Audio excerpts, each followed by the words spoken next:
Good morning. Welcome to Mountain Vista Unitarian Universalist congregation. Welcome to the warmth of our fellowship as we huddle together on this cold winter day, December 31st, the last day of 2023.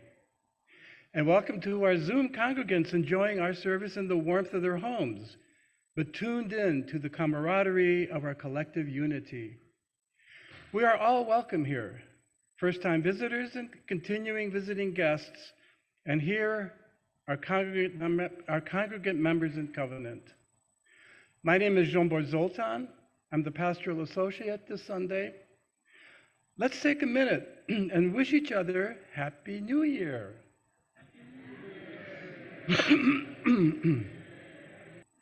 Let's also turn around to the camera and wave to our Zoom members and wish them Happy New Year. And by doing this, we bring us all closer together. I now wish to acknowledge our greeters who welcome us and new visitors at the door, led by Peter Bechkahazi, our audio-visual team, Dan Ovid Vincinski, our camera operator, Bob Seifert, and our Zoom host, Susan Alexander, and our post-service hospitality and cleanup volunteers led by Joel Yelland. We are delighted to have a unique service today. Our minister, Reverend Matthew Funkcrary, is away, as is our talented music and choir director, Chris Tackett. In their place, we are delighted to have two ordained Unitarian Universalist ministers serving us today, Reverends Karla and Hanne Brockie. Reverend Karla Brockie is a retired UU minister who was ordained by this congregation. She has served as a chaplain and a parish minister in Arizona and North Carolina, and is now affiliated with the UU Church of Tucson as a community minister. Karla was the director of Lifespan Religious Exploration at Mountain Vista UU, as she says, 100 years ago, but I'll say ages ago. Reverend Hanne Brockie is also a UU minister whose work has focused on social justice, leadership development, faith development centered in faith. They live in Tucson with their beloved beasts, and whatever desert wildlife bless them with their visits. They invite all of us to sing along with any of the music today. So sing along if you know the words.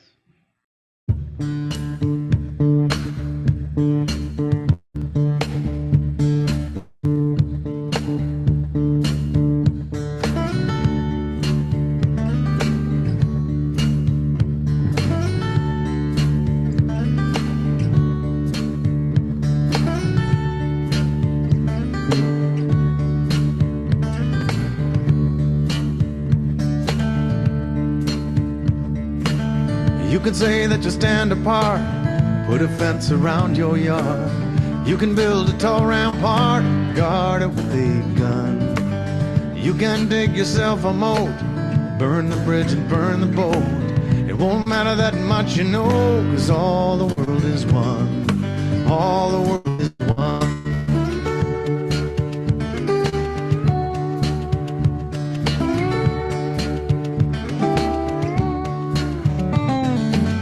You can march in a big parade every Independence Day. You can raise up your own flag, sing your own anthem. It'll ring out in the air with the other anthems there. To the winds of the earth declare, all the world is one. All the world is one. Go and ask the Buddha when he's sitting under the tree. Go ask Walt Whitman when he's looking out at the sea. Ask Alan Shepard when he's standing up on the moon, staring at that pearl of blue. Ask an atom in the breath you take. Ask the water by the river bank. Ask a strand of DNA that's written in your blood. One life running in your veins, one life from one big bang. You can try and separate it, but all the world is one.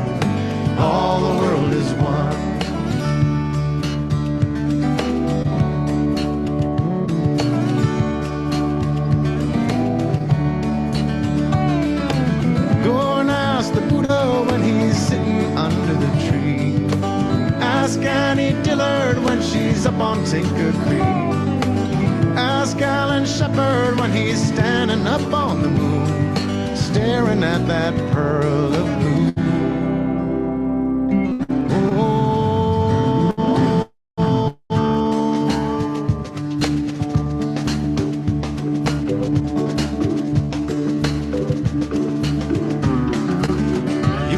An outbound train, try to make a getaway. You can ride off like John Wayne to the setting sun. But earthlings don't leave town, they just go round and round until they figure out all the world is one. All the world is one. All the world is one.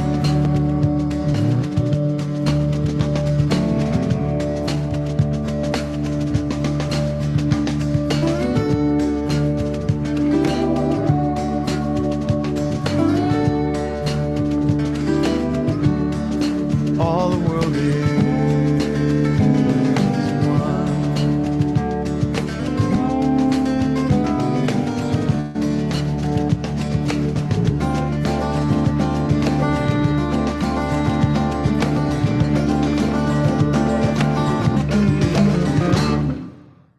Wow, those are my favorite images of the earth from outer space.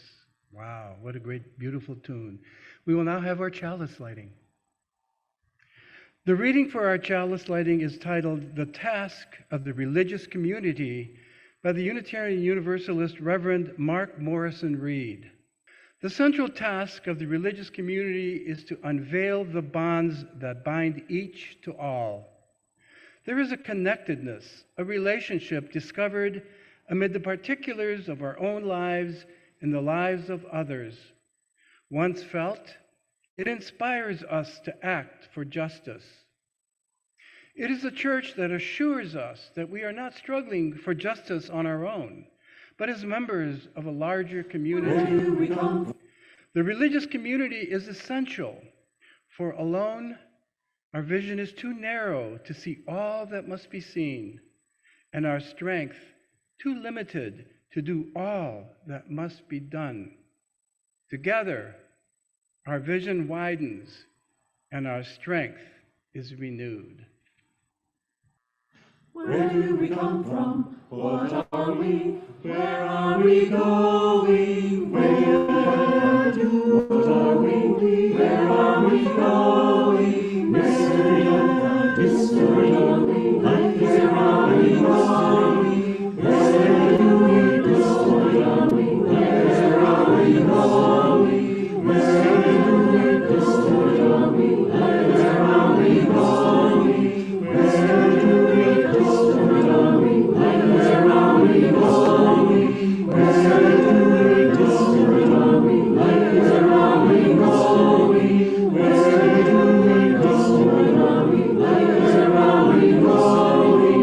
Where do we come from? What are we? Where are we going? Where do? What are we? Where are we going? Mystery of the mystery.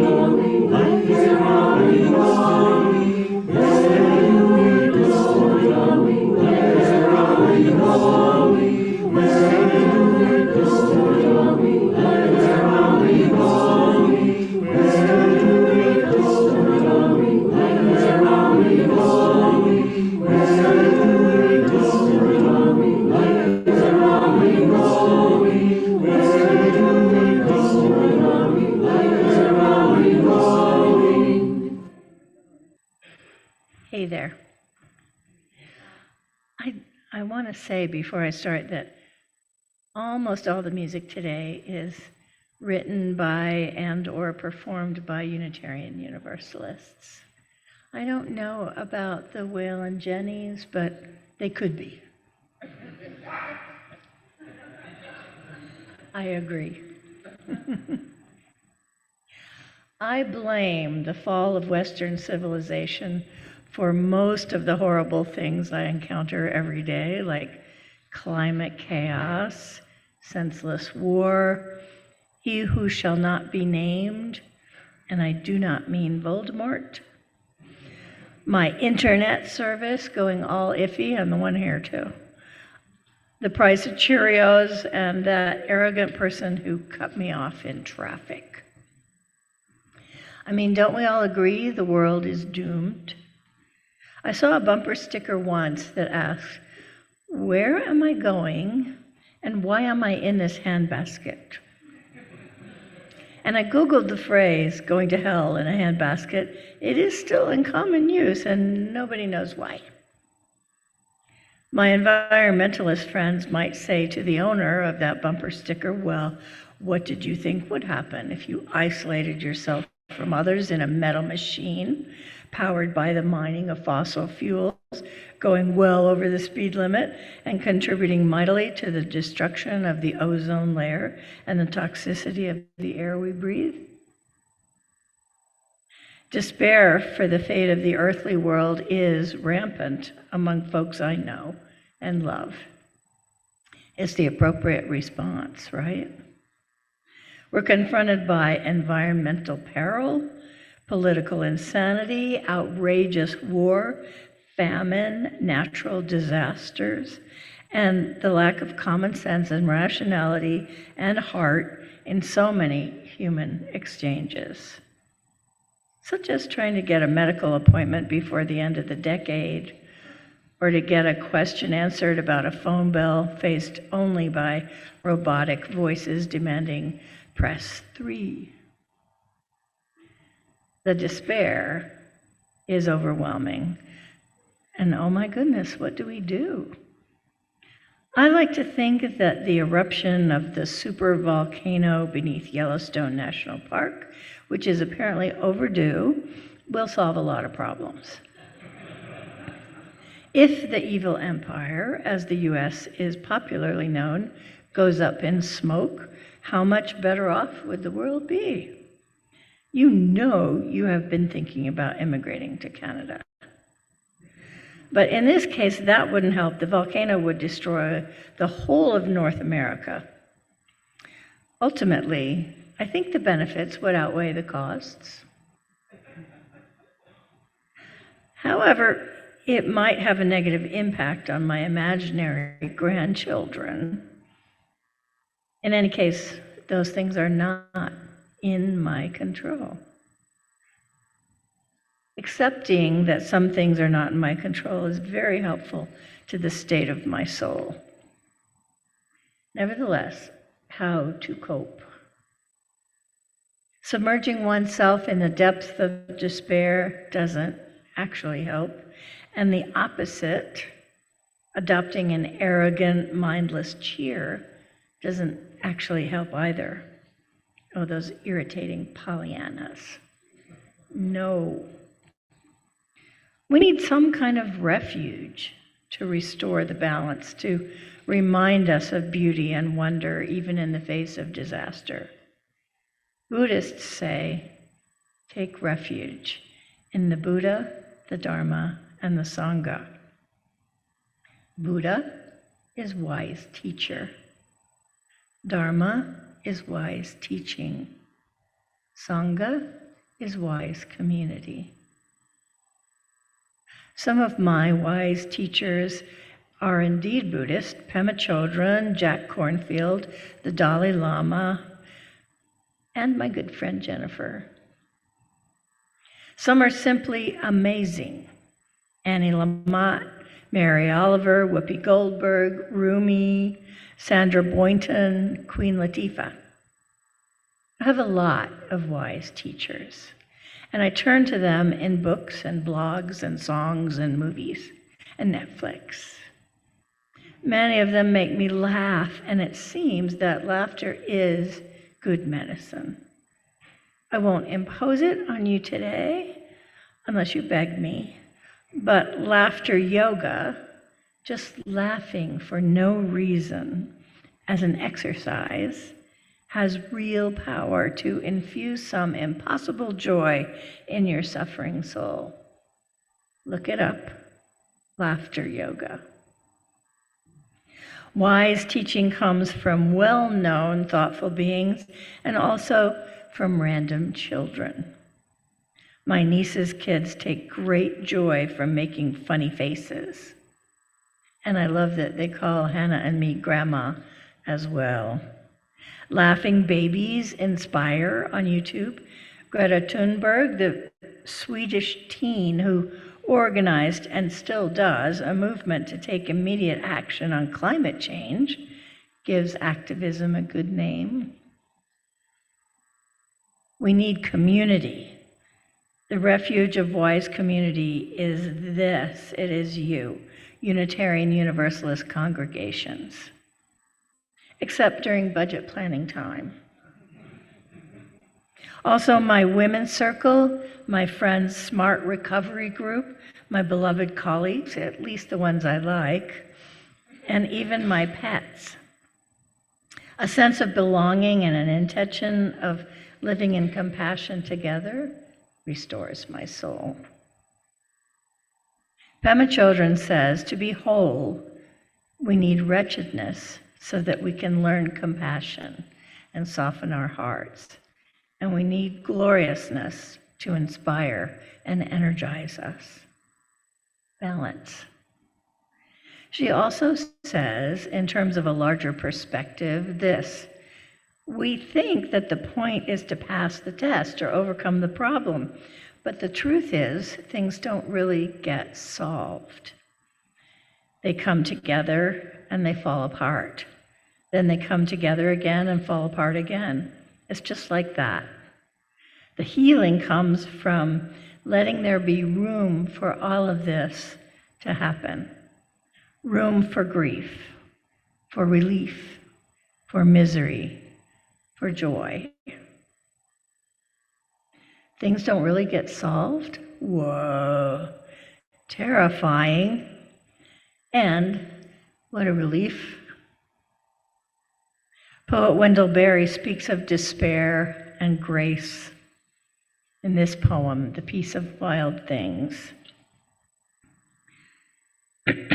When despair for the world grows in me, and I wake in the night at the least sound in fear of what my life and my children's lives may be, I go and lie down where the wood drake rests his beauty on the water, and the great heron feeds.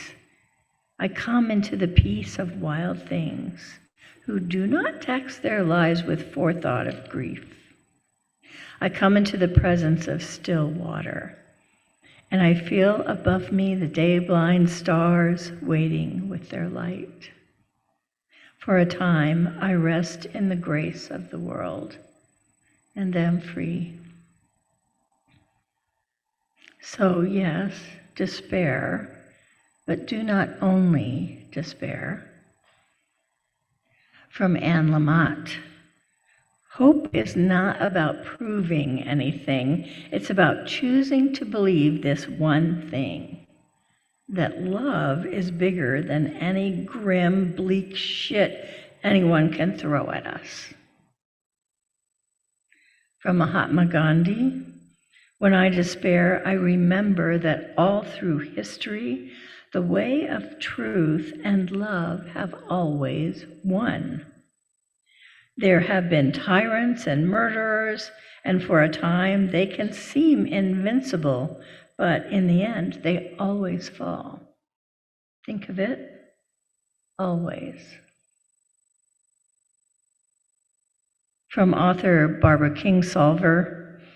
In my own worst seasons, I've come back from the colorless world of despair by forcing myself to look hard for a long time at a single glorious thing, the flame of red geranium outside my bedroom window. And then another, my daughter in a yellow dress. And another, the perfect outline of a full dark sphere behind the crescent moon. Until I learned to be in love with my life again. Like a stroke victim retraining new parts of the brain to grasp lost skills, I have taught myself joy over and over and over again. Kendall Gibbons, a Unitarian Universalist minister. There is finally only one thing required of us. That is to take life whole, the sunlight and the shadows together, to live the life that is given us with courage and humor and truth. So even before I was retired and given the gift of lots of spaciousness in my life, I tried to notice and cherish the beauty in my ordinary day, to treat beauty with reverence along the way. John O'Donohue, the Irish priest and poet, tells us, in order to become attentive to beauty, we need to rediscover the art of reverence. Our world seems to have lost all sense of reverence. We seldom even use the word anymore. The notion of reverence is full of riches that we now need desperately. Put simply, it is appropriate that a human being should dwell on this earth with reverence. Ultimately, reverence is respect for mystery. From Pema Chodron is a great story, a traditional story. There's a story of a woman running away from tigers. She runs and runs, and the tigers are getting closer and closer. When she comes to the edge of a cliff, she sees some vines there. So she climbs down and holds on to the vines. Looking down, she sees that there are tigers below her as well. She then notices that a mouse is gnawing away at the vine to which she is clinging. She also sees a beautiful little bunch of strawberries close to her, growing out of a clump of grass. She looks up and she looks down. She looks at the mouse. Then she just takes a strawberry, puts it in her mouth, and enjoys it thoroughly. Tigers above, tigers below. That is actually the predicament that we are always in terms of our birth and death. Each moment is just what it is. It might be the only moment in our life. It might be the only strawberry we'll ever eat. We could get depressed about it, or we could finally appreciate it and delight in the preciousness of every single moment of our life. I used to have nightmares like that. I still do, only without the strawberry. So what if we notice the strawberry in front of us?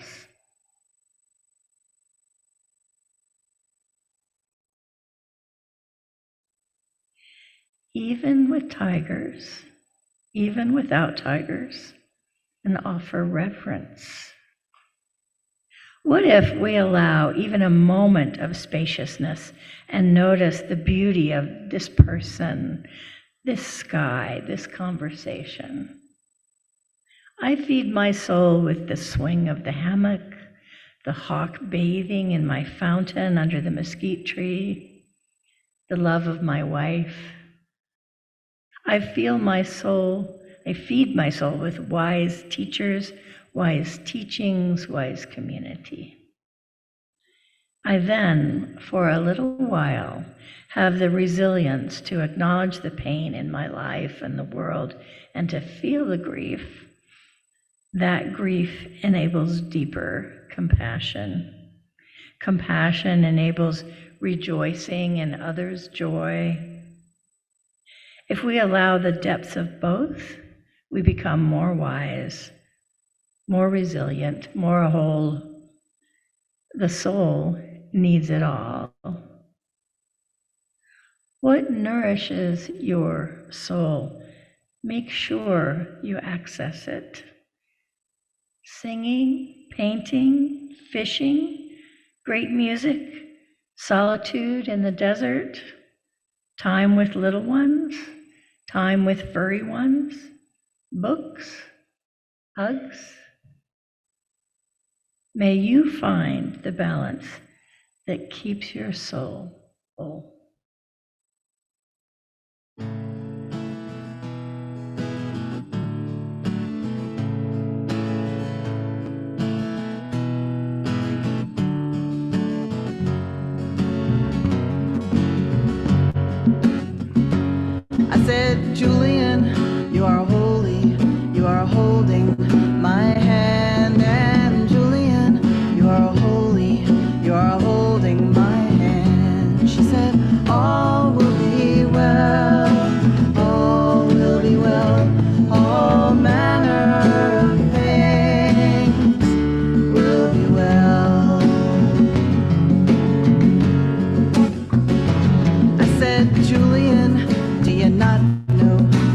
not know about sorrow? And Julian, do you not know?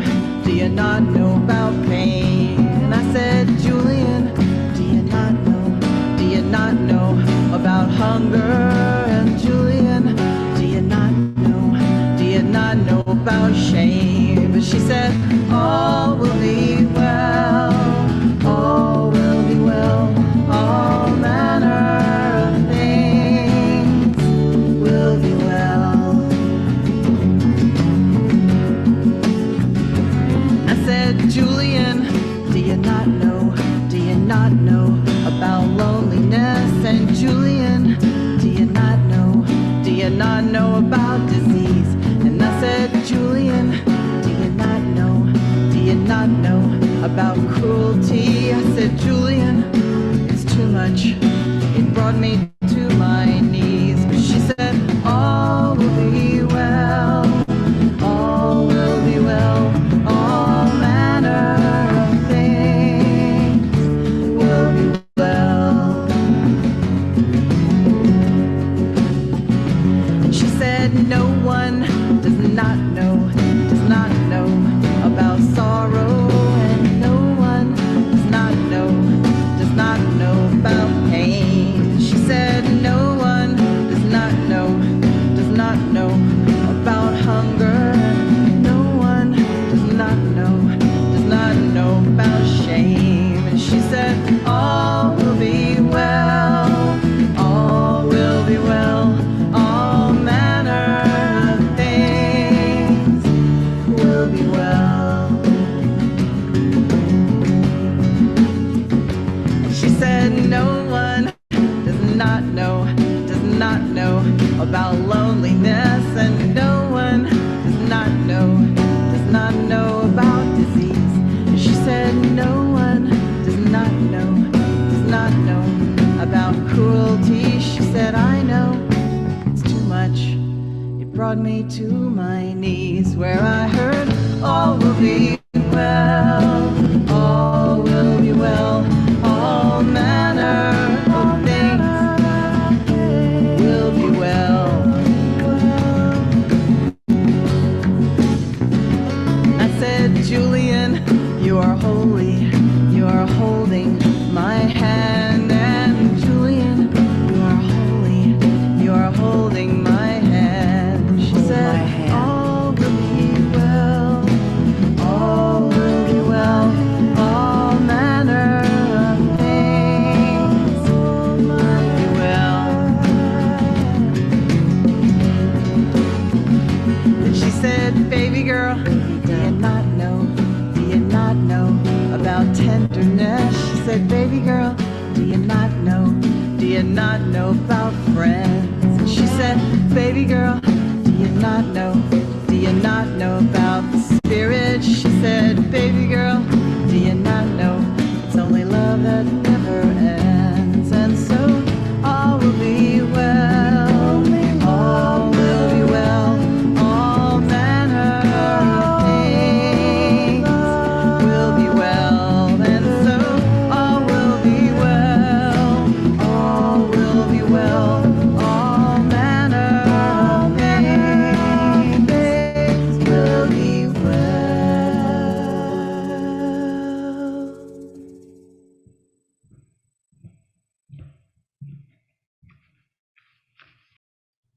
Now I invite you to close your eyes and listen to the words by Joanna Macy. Grace and the Great Turning. When you act on behalf of something greater than yourself, you begin to feel it acting through you with a power that is greater than your own. This is grace.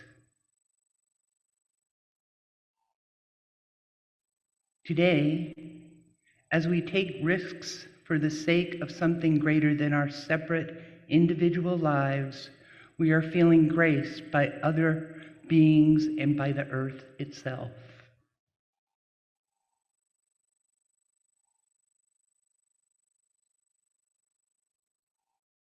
Those with whom and on whose behalf we act give us strength and eloquence and staying power we didn't know we had.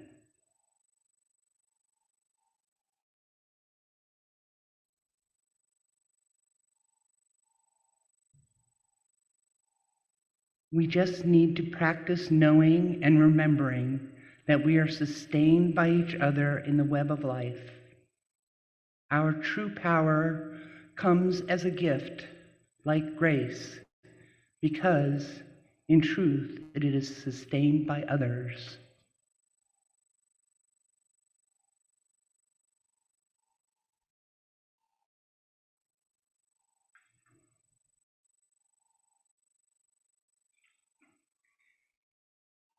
If we practice drawing on the wisdom and beauty and strengths of our fellow humans and our fellow species, we can go into any situation and trust that courage and intelligence required will be supplied.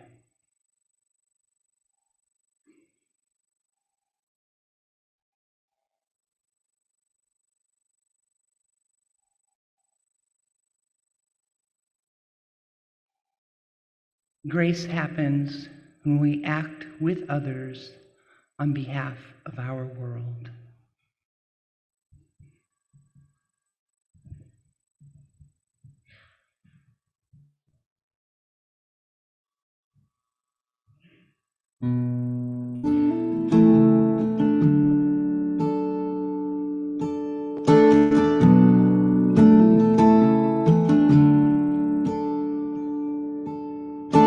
This is the sound of one voice, one spirit, one voice. The sound of one makes a choice. This is the sound of one voice. This is the sound of one voice.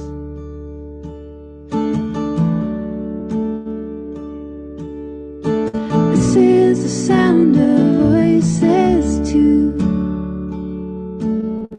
The sound of me is singing with you,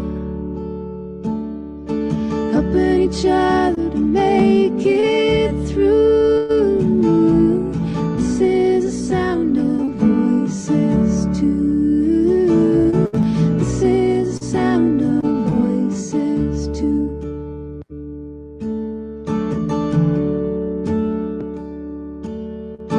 This is the sound of voices three, singing together in harmony, surrendering to the mystery. This is the sound of voices three. This is the sound of voices three.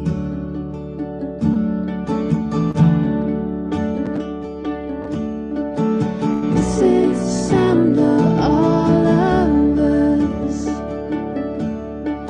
singing with love and the will to trust. Leave the rest behind, we'll turn to dust. This is the sound of all of us. This is the sound of all of us.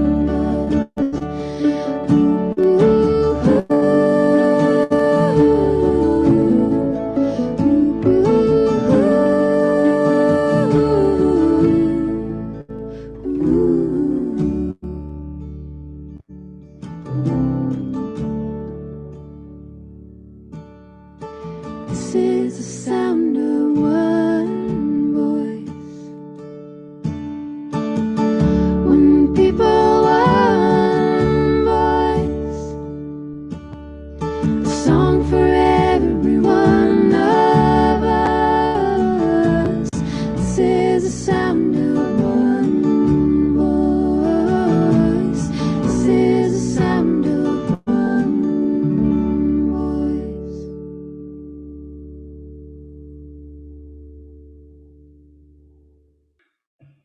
beloved hymn, Spirit of Life, we sing, giving life the shape of justice. We are a justice-seeking people. It is a part of our collective DNA, the inherent worth and dignity of every human being.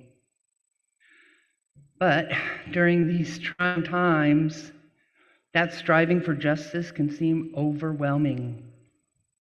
We often feel as if our work is not getting anywhere, no matter how hard we try, how many marches we go to, how many petitions we sign, how much money we give. It can feel like Sisyphus rolling the boulder uphill. With an election or a war, or seeing the endless homelessness and all the unjust and inhumane treatment around us, that boulder just seems to roll right back down over all our efforts. It can be discouraging, disheartening, and leave us filled with sadness and despair. Now, acknowledging that despair is very important. But getting stuck there can be damaging to ourselves and to those around us. This is when I find just the change in perspective to be very healing. Perspective is defined in the dictionary as a way of thinking about and understanding something, such as a particular issue or life in general. It's an angle or direction that a person uses to look at an object or situation. Perspective is useful in that it helps us align our thoughts, our beliefs, and our experiences with our concept of what we perceive the world to be. It is how we understand the difference between justice and injustice. In his 1965 speech, delivered on the steps of the Alabama State Capitol in Montgomery, at the end of the March from Selma, Dr. Reverend Martin Luther King Jr. first used the phrase, "The arc of the moral universe is long, but it bends towards justice." That was the first time. He used it several times after that. But he was inspired to this vision, this new perspective, by Theodore Parker, who was a transcendentalist, a Unitarian preacher, as well as an ardent abolitionist. In Parker's 1852 sermon, Justice and the Conscience, he wrote, "You see a continual progressive triumph of the right. I do not pretend to understand the moral universe. The arc is a long one. My eye reaches but a little ways. I cannot calculate the curve and complete the figure by the experience of sight. I can divine it by conscience. From what I see, I'm sure that it bends towards justice." Now, for me, contemplating Parker's words, I get a glimpse into a simpler understanding of the moral arc of justice. Parker admits that he can only see a short distance, but he has faith and conviction that it bends towards justice. Just a slight adjustment in perception. I know in the past I used to wonder, where are we on that long arc? Where are we? I want to put myself someplace there. I've heard others ask the same question. Aren't we, what are we? But I think Parker has it right. And he says that we cannot calculate the curve nor our place on that curve. But perhaps if we step back and look at it differently, we can find hope once again. When I step back from the arc of justice in the universe,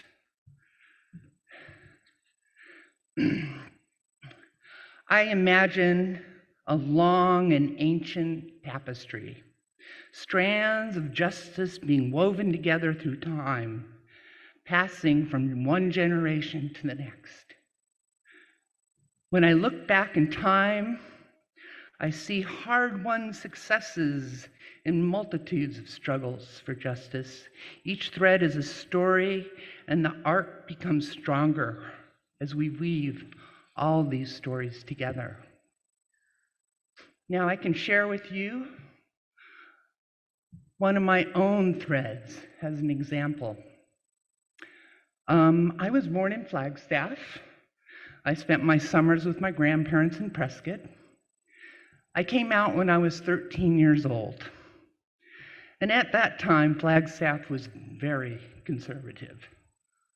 Of course, it's one of the most liberal places in the state today, another thread of justice woven in. But at the time, it was very conservative. When I was around 17, I wanted to meet other lesbians. Nobody was out at all. So I came across a pamphlet from the Women's Resource Center in Flagstaff, and one of the things down at the bottom on the list of resources for women was connections with other lesbians. I thought, whoa, this is cool.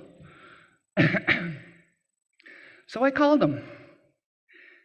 And the way it worked back then is they took my name and my number, then they said somebody would call me back. So a few weeks later, somebody called me back. We met in a public place, and she basically interviewed me to make sure I was the real deal, a genuine lesbian. That was the level of scrutiny and protection this group of women had devised for themselves.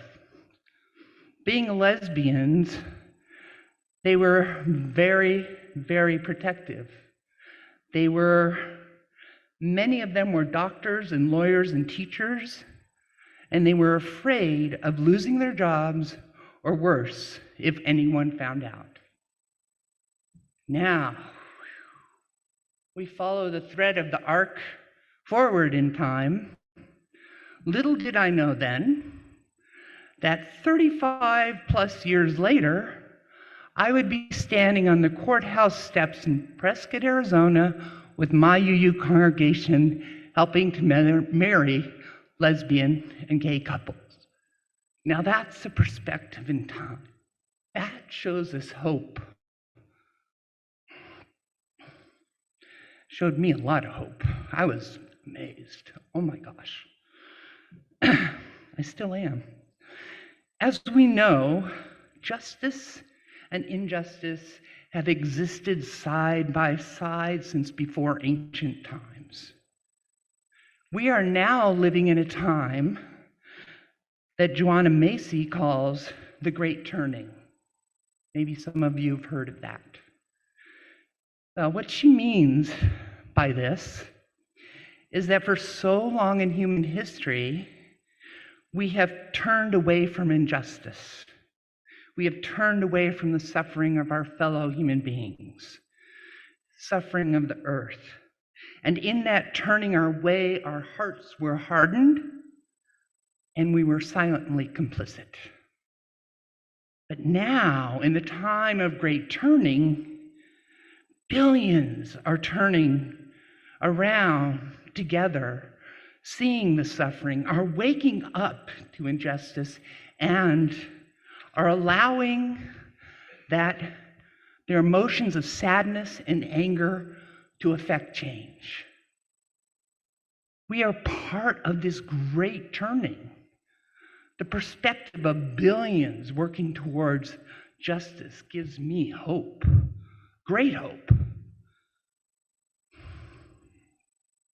I love looking at pictures of the Earth from space. It really does give you a perspective. It definitely, currently, I looked this up yesterday, there are 8+ billion people on this planet. Wow, I thought we were at 7.5, but we're 8 point something now. And let's just say, for the sake of it, because we don't really know, that half of those people, 4 billion, are working for justice. They're weaving their own threads and their own stories into the arc. Wow, isn't that amazing? 4 billion. That is the great turning.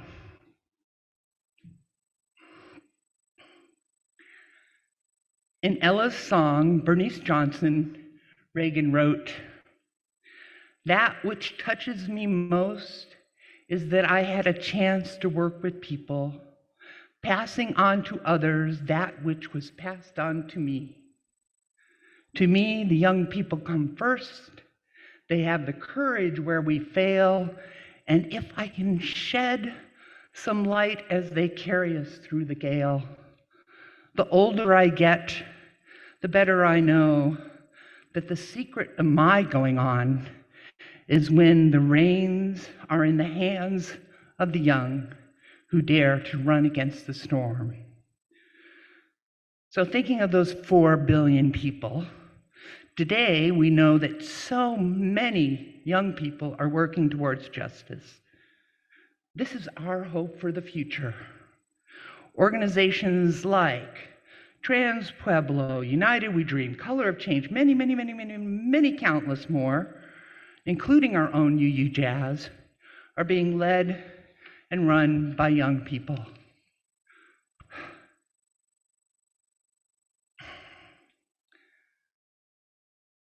This gives me hope. This gives me so much hope. Just stepping back and looking at the broader picture can really help alleviate our despair, our anxiety, and our hopelessness. When we get stuck in our own particular perspective, we cannot see others' views. We may only see us versus them. When we step out of ourselves, out of our own small, narrow perspective of, I have to do this, it's all about me, I'm carrying all this weight. If we step out of that, try to understand and see that our friends and our family, our neighbors, our communities are all working together, our minds and hearts can open. As Cornel West says, justice is what love looks like in public. Justice is love. Now, practicing changing our perspective, and it is a practice. You have to practice changing your perspective. I do. I was told not to say you. I'm always told not to say you. I have to change. I have to practice changing my perspective. Is stepping back to see and discover a different view. It takes imagination. It takes courage, a lot of courage. And it takes a conscious effort to move from our limited view and expand our vision. We must step outside ourselves to see each other.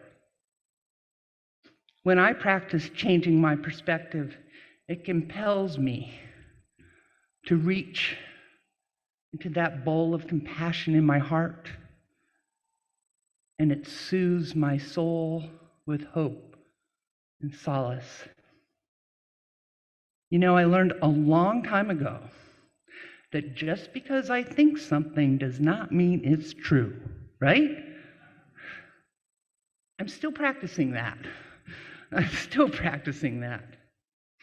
So I ask that as we go forward this week, let's try to see things differently. Change our perspective of our fellow human beings, of our world, and who knows, we might be surprised at what we find.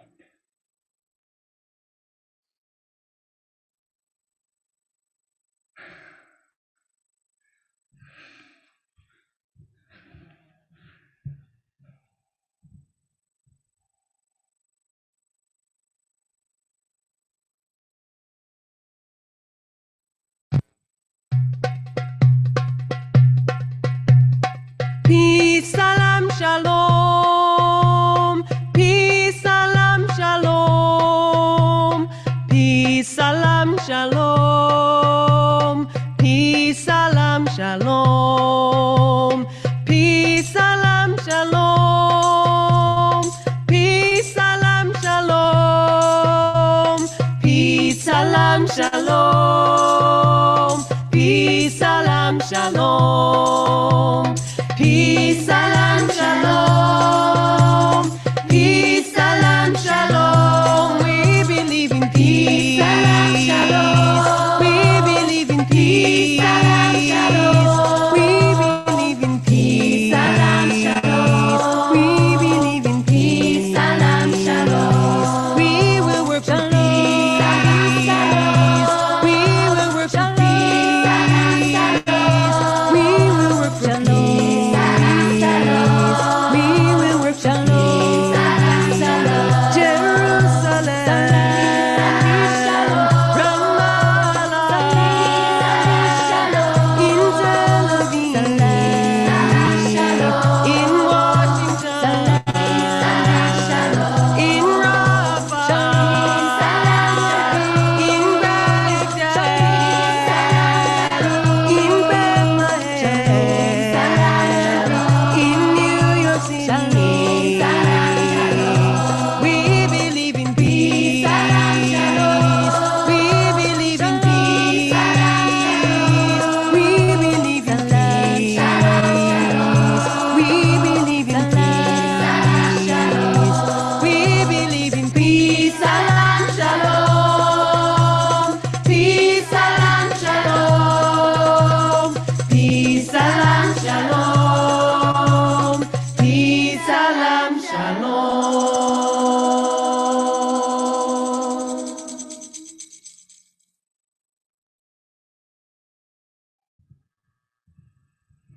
Peace, salam, shalom. We will now have our chalice extinguishing.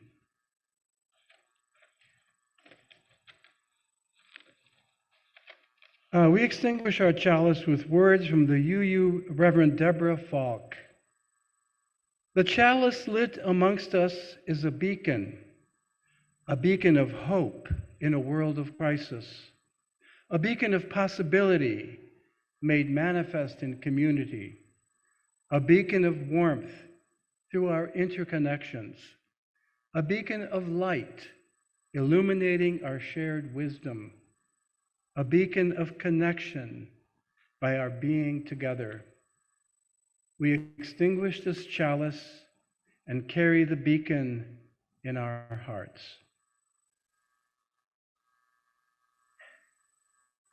Rebecca Parker's words, choose to bless the world. Your gifts, whatever you discover them to be, can be used to bless or curse the world.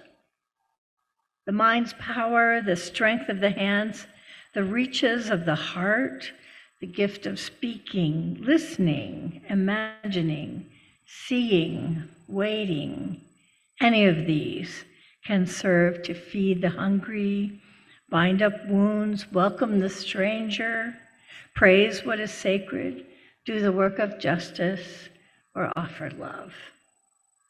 Any of these can draw down the prison door, hoard bread, abandon the poor, obscure what is holy, comply with injustice, or withhold love. You must answer this question: what will you do with your gifts? Choose to bless the world.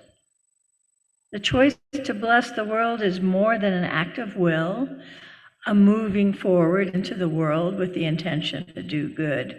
It is an act of recognition, a confession of surprise, a grateful acknowledgement that in the midst of a broken world of unspeakable beauty, grace and mystery abide. There is an embrace of kindness that encompasses all life, even yours. And while there is injustice, anesthetization, or evil, there moves a holy disturbance, a benevolent rage, a revolutionary love, protesting, urging, insisting that which is sacred will not be defiled. Those who bless the world live their life as a gesture of thanks for this beauty and this rage. The choice to bless the world can take you into solitude, to search for the sources of power and grace, native wisdom, healing, and liberation. More, the choice will draw you into community, the endeavor shared, the heritage passed on, the companionship of struggle, the importance of keeping faith, the life of ritual and praise, the comfort of human friendship, the company of earth, the chorus of life welcoming you. None of us alone can save the world. Together, that is another possibility, waiting.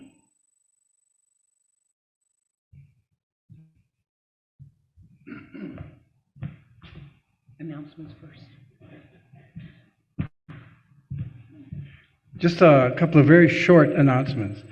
I encourage you to remember our wooden bowl for our MVUU operations and our woven basket for our justice outreach programs. They're located in the Oasis room through those doors. Your generosity is much appreciated. Beside the baskets, you'll also find readings from a common bowl. Please take some of them with you. They have words for contemplation in the coming days. So our postlude is kind of a sing-along. So I invite everybody to stand if you so desire, and maybe swing and sing and tap your foot and whistle. Definitely whistle.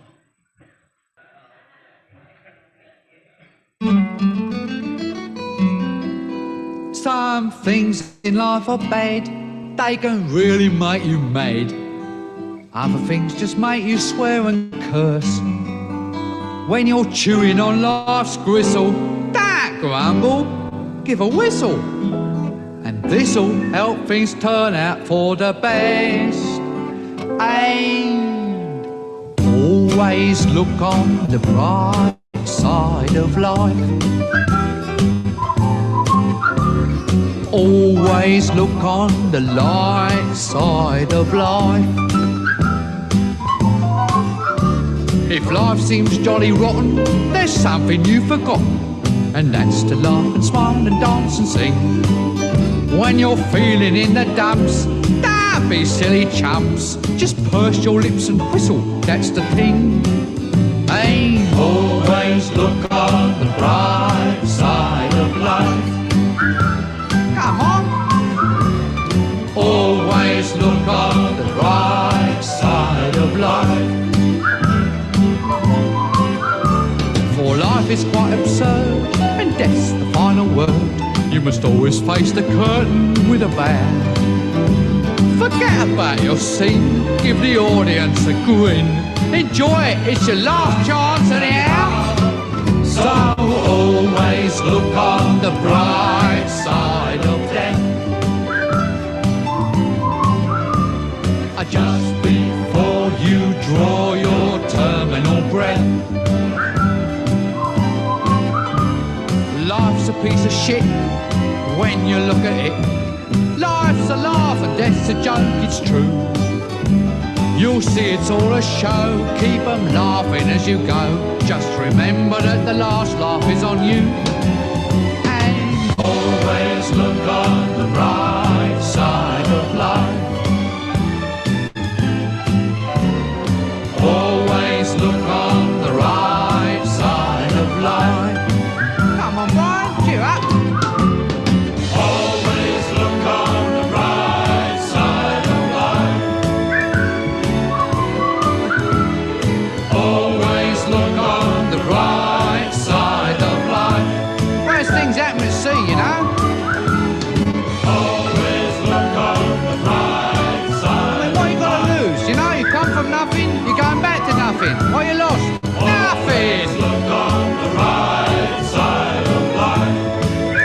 nothing will come from nothing, you know what I say? Cheer up, you old bugger. Come on, give us a quiz. There you are. See? It's the end of the film. Incidentally, this record's available in the foyer. Some of us got to live as well, you know. Alright, it's a lot. Let's get this place up there. Change this mantle within 3 weeks. What do you think pays for all this rubbish? Never made the money back, you know. I told him. I said to him, Bernie, I said, they'll never make that money back.